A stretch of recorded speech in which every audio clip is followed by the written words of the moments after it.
My name's Dom, I'm 17 years old and I'll be talking about young men's mental health today and my past experiences. When I was 13, my parents split up and it sent me into a very dark place, and I struggled very much with depression and anxiety.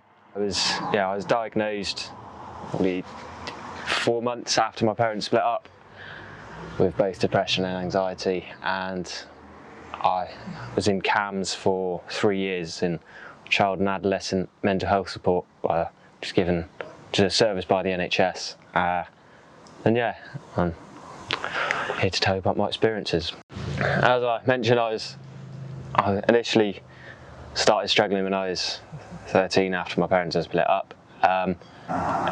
4 months I was struggling on my own, didn't tell anybody, bottled it up. I'd have episodes where I'd be stood in my room, lying in my room, and just physically couldn't move because I was just so dark and in such a blue place. I turned to self-harming, and suicide has crossed my mind many times and a few attempts, but I'm still here. I initially went to the GP as my first sort of contact because my mum had noticed some scars on me and asked where they had come from. So we went to the GP and they were obviously very worried about me, but that first time I reached out really helped me. And then they had obviously written up a letter and passed it on to the NHS, who had set me up with a meeting with a psychologist who then sort of digested how serious I was and how I could be either wait or go in. And obviously the CAMHS waiting list is very long, but I was put in within 2 weeks with the manager for South Devon.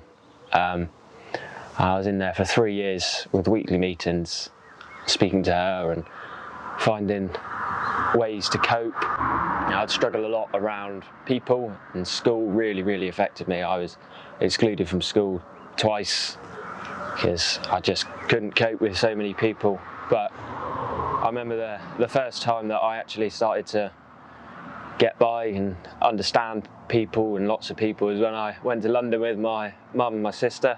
I went to watch Coldplay back in 2022, 90,000 people in an arena, and just jumped in at the deep end and had to deal with it. But now I still struggle with lots of people and still struggle if I'm by myself for long periods of time, but I've got a really good group of friends and I turn to them when I need them. And I obviously work as well, which however much sometimes being at work strenuous, but it gets you by and it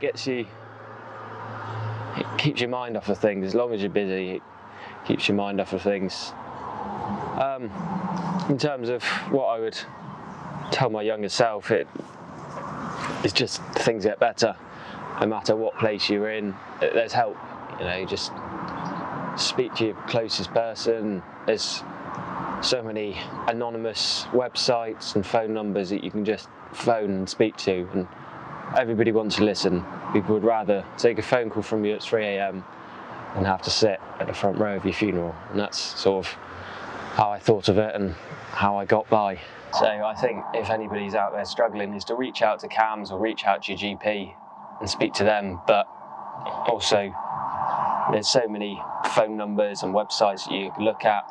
The young men in particular, there's Young Minds, there's the NSPCC, Childline, there's a place called Papyrus which really helped, and I think it's called Young Devon for people in Devon. They're a really good provider of support as well. They've got counsellors who will help you along, whether you want to speak to them in person, whether it's over a Zoom. They really did a whole network of mental health people and mental health practitioners really sort of helped you along with getting better. Then I think for anybody is just to reach out and don't bottle it up. Just speak to the people you love and speak to the people who are trained to help, because they do help. I know it's nerve-wracking going to somebody you've never met before, but it was the best thing I could have ever done. I was forced into it by my mother, but it was the best thing to go and reach out.